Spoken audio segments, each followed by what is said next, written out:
दिल्ली से लेकर गुवाहाटी तक के सियासी पंडितों को चौंकाते हुए हिमंता बिस्वा शर्मा ने एक बार फिर असम की राजनीति में अपनी पकड़ साबित कर दी। 126 सीटों वाली विधानसभा में रुझानों की शुरुआत से ही एनडीए बढ़त बनाए रहा और कुछ ही घंटों में बहुमत का आंकड़ा भी पार कर लिया।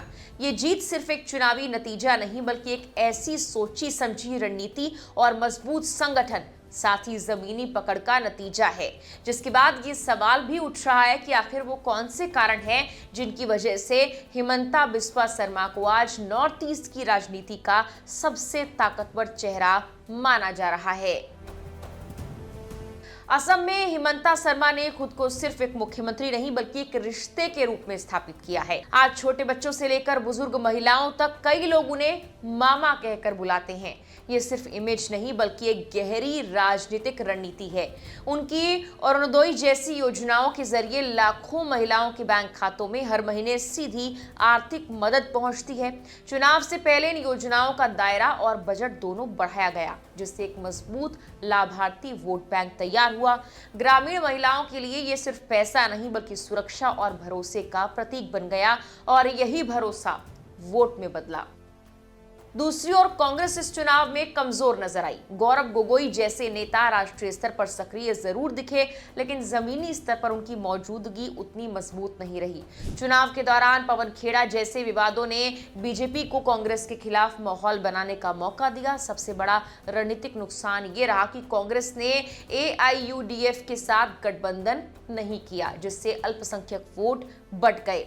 वहीं मियां नैरेटिव और पहचान की राजनीति के चलते हिंदू वोट काफी हद तक एकजुट होकर बीजेपी के पक्ष में गए। हिमंता शर्मा की सबसे बड़ी ताकत उनकी डिलीवरी वाली छवि रही। उन्होंने खुद को एक ऐसे मुख्यमंत्री के रूप में पेश किया जो 24/7 काम करता है।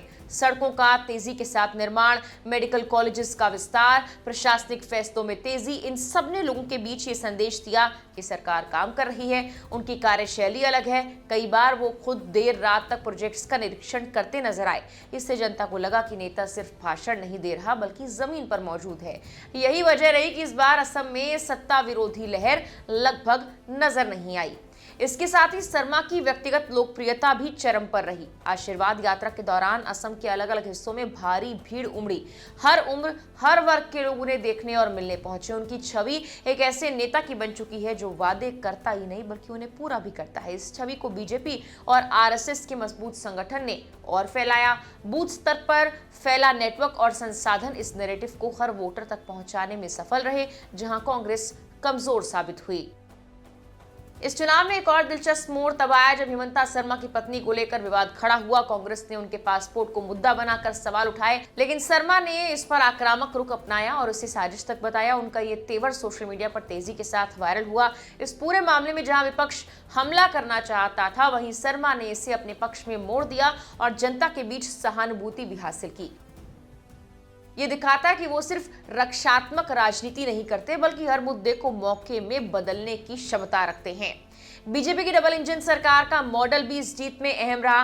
डायरेक्ट बेनिफिट ट्रांसफर के जरिए लोगों तक सीधा पैसा पहुंचा, जिसमें एक बड़ा लाभार्थी वर्ग तैयार हुआ। 26 लाख से ज्यादा महिलाओं को हर महीने आर्थिक सहायता देने वाली योजनाएं और आत्मनिर्भर असम जैसे कार्यक्रमों ने बीजेपी की पकड़ को और मजबूत बनाया।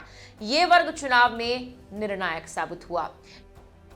इसके अलावा 2023 की परिसीमन ने चुनावी गणित पूरी तरह बदल ही दिया था। सीटों की सीमाएं बदली, नई सीटें बनी और कुछ खत्म हुई।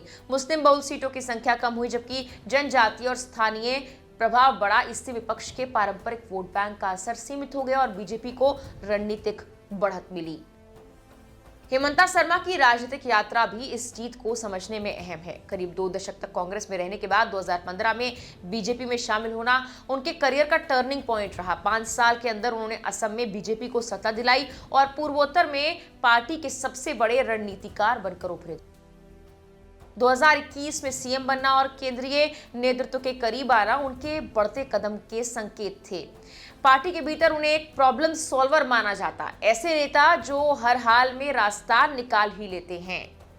कुल मिलाकर असम में बीजेपी की ये जीत सिर्फ एक चुनावी परिणाम नहीं बल्कि रणनीति, संगठन, नेतृत्व और नैरेटिव की जीत है। हिमंता शर्मा ने इन सभी फैक्टर्स को एक साथ जोड़कर ऐसा मॉडल बनाया जिसने उन्हें नॉर्थ ईस्ट की राजनीति का सबसे प्रभावशाली चेहरा बना दिया। यही वजह है कि आज उन्हें सिर्फ एक सीएम नहीं बल्कि पूरे क्षेत्र की राजनीति का किंग कहा जा रहा है। इस पर आपकी राय क्या है? कमेंट बॉक्स में हमें जरूर बताएं। फिलहाल के लिए इस वीडियो में इतना ही।